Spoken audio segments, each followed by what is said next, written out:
Selamat pagi, Bapak Ibu, Saudara yang dikasihi Tuhan. Kita jumpa lagi dalam program Parani Papeda Rohani.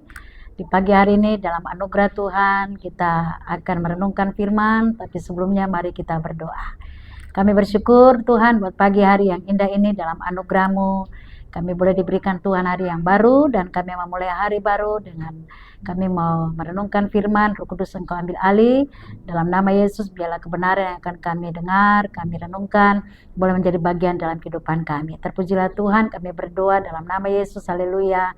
Amin. Baik Bapak Ibu, Sobat Parani yang dikasihi Tuhan.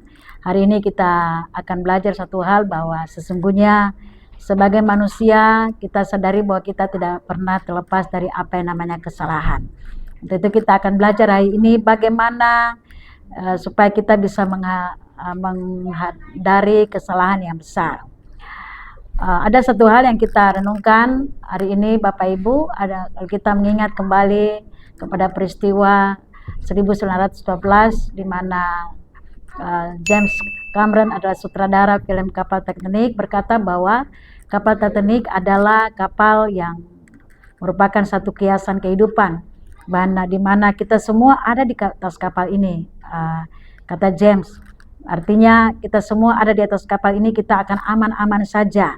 Sehingga ketika kapal Titanic itu mulai berlayar, dikatakan kapal itu mengalami kecelakaan yang sebelumnya James mengatakan bahwa kapal ini tidak akan bisa tenggelam karena memang dibangun menggunakan teknologi yang baru. Dan dikatakan kenapa demikian, menurut James bahwa lambung yang ada di kapal ini terbagi menjadi 16 ruangan terpisah yang kedap air. Jadi walaupun ada 4 ruangan yang mengalami kerusakan, maka kapal ini tidak akan tenggelam tapi dia akan tetap terapung. Namun apa yang terjadi Bapak Ibu, ternyata kapal itu tenggelam pada pukul 22.20 pagi yang menyebabkan 1.513 korban jiwa. Sehingga pada saat itu diperkirakan lebih 5 dari ruang-ruang kedap itu telah pecah gara-gara tabrakan dengan gunung es. Namun setelah diselidiki pada tahun 1985 ternyata lambung dari kapal itu tidak terjadi apa-apa Bapak Ibu. Dan untuk itu kita akan melihat bahwa sesungguhnya yang terjadi hanya satu ruangan yang mengalami kerusakan yang menyebabkan kerusakan yang hebat dengan ruangan-ruangan yang lain. Nah, seperti yang dikatakan oleh Rick Warren yang memiliki kisah ilustrasi ini, hidup berintegritas bukanlah hidup yang berbagi menjadi ruang-ruang. Demikian juga Daud mengatakan bahwa intinya bumi ini hati kita harus bulat dan menuntun umat Tuhan supaya tetap memiliki ketulusan hati. Bahkan Yesus sendiri mengajarkan bahwa dia seorang pribadi yang juga menjadi pribadi yang tulus, di mana dia bisa menjaga dirinya dari berbagai macam kesalahan. Nah, kita akan melihat ada 3 hal tentang integritas Bapak Ibu. Yang pertama adalah integritas dalam hal hubungan. Memang tidak mudah untuk membangun satu hubungan, karena kita percaya bahwa begitu banyak godaan di mana-mana hari-hari ini. Bahkan kalau kita lihat dalam Amsal 9:13-18 dikatakan perempuan cerewet itu berkata begini, diundangnya dengan kata-kata singgahlah kemari. Dikatakan ia berkata air curian manis dan roti yang dimakan dengan sembunyi-sembunyi. Bagaimana mungkin air curian itu manis? Bagaimana mungkin roti yang dimakan dengan sembunyi-sembunyi itu lezat rasanya Bapak Ibu?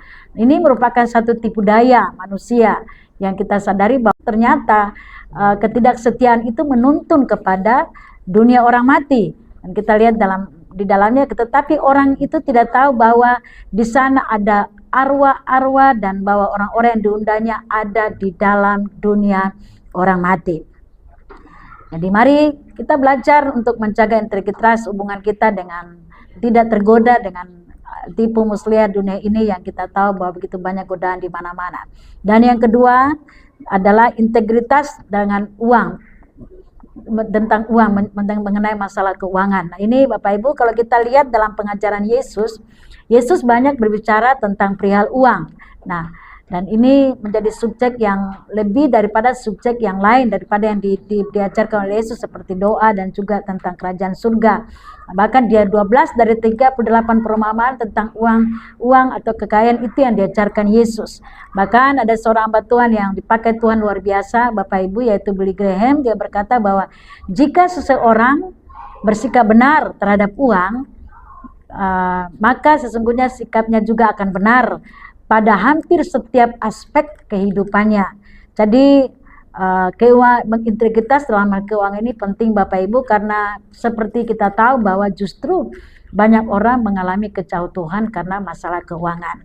Untuk itu mari kita belajar menjaga integritas kita dalam hal keuangan dengan kita meminta Tuhan berikan kita hikmat dalam pengaturan keuangan, karena kita percaya satu hal bahwa apapun yang kita butuhkan Tuhan cukupkan. Bahkan Yesus sendiri memberikan jaminan kepada kita bahwa kita tidak usah khawatir karena Dia yang memelihara kita. Bahkan Dialah Allah Yehova Jireh yang akan selalu menyediakan yang kita butuhkan. Dan yang terakhir Bapak Ibu, kita harus menjaga integritas gaya hidup supaya kita bisa terhindar dari berbagai macam banyak kesalahan, besar kesalahan.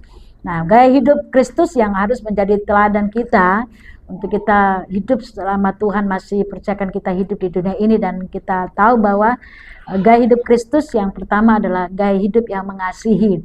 Ini penting ya Bapak Ibu, karena kita tahu di dalam firman Tuhan ada dua hukum yang diajarkan oleh Yesus, adalah yang pertama mengasihi Allah, kemudian yang kedua adalah mengasihi sesama. Nah, hidup ini tidak mudah ya Bapak Ibu, kita berhadapan dengan begitu banyak orang-orang yang di sekitar kita yang kita sadari tidak semua orang bisa menerima kita, bahkan justru kita alami adalah banyak orang yang menyakiti kita. Tapi kita mau tetap meneladani gaya hidup Kristus dengan kita mau menjaga kehidupan gaya hidup kita dengan belajar mengasihi, belajar mengampuni, dan juga ada hal yang Yesus menjadi gaya hidup Kristus adalah Dia yang lemah lembut, bahkan Dia murah hati, dan juga Dia seorang yang rendah hati. Dan pola hidup Kristus inilah yang harus menjadi contoh bagi kita sebagai orang-orang yang percaya kepada Dia. Itu Bapak Ibu, sehingga dengan demikian kita bisa menghindari berbagai macam kesalahan dalam hidup, di mana kita tahu bahwa Tuhan menuntut kita untuk kita hidup sesuai dengan apa yang diajarkan oleh Yesus kepada kita. Dan yang pertama yang kita harus jaga adalah masalah hubungan kita dengan orang lain. Mari kita belajar supaya Tuhan tolong kita untuk kita tetap mempertahankan kekudusan hidup dengan tidak cepat kompromi dengan keadaan di luar sana, di mana begitu banyak orang di luar sana yang hidup dengan tipu daya, yang dimana mereka banyak kompromi. Dan yang kedua, mari kita belajar untuk menjaga integritas kita dalam hal keuangan, di mana kita imani bahwa Tuhan sanggup untuk mencukupkan segala kebutuhan kita, dan kita bisa mengelola keuangan dengan baik, dan kita akan terhindar dari berbagai macam kesalahan. Dan yang terakhir Bapak Ibu, yang ketiga adalah kita menjaga integritas dengan membangun pola hidup atau gaya hidup Kristus, di mana kita mau belajar mengasihi Allah dan juga mengasihi sesama kita, sehingga kehidupan kita menjadi dengan apa yang diajarkan oleh Yesus kepada kita. Dan yang pertama yang kita harus jaga adalah masalah hubungan kita dengan orang lain. Mari kita belajar supaya Tuhan tolong kita untuk kita tetap mempertahankan kekudusan hidup dengan tidak cepat kompromi dengan keadaan di luar sana, di mana begitu banyak orang di luar sana yang hidup dengan tipu daya, yang dimana mereka banyak kompromi. Dan yang kedua, mari kita belajar untuk menjaga integritas kita dalam hal keuangan, di mana kita imani bahwa Tuhan sanggup untuk mencukupkan segala kebutuhan kita, dan kita bisa mengelola keuangan dengan baik, dan kita akan terhindar dari berbagai macam kesalahan. Dan yang terakhir Bapak Ibu, yang ketiga adalah kita menjaga integritas dengan membangun pola hidup atau gaya hidup Kristus, di mana kita mau belajar mengasihi Allah dan juga mengasihi sesama kita, sehingga kehidupan kita menjadi kehidupan yang bisa membawa dampak dan mana kita bisa terhindar dari berbagai macam banyak kesalahan.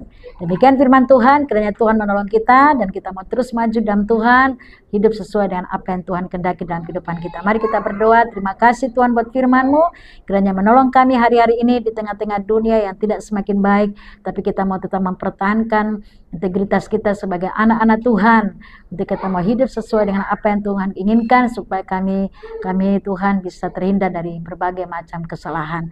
Terpujilah nama-Mu. Terima kasih Tuhan buat firman-Mu. Dalam nama Yesus kami berdoa. Haleluya. Amin. Tuhan Yesus memberkati kita semua.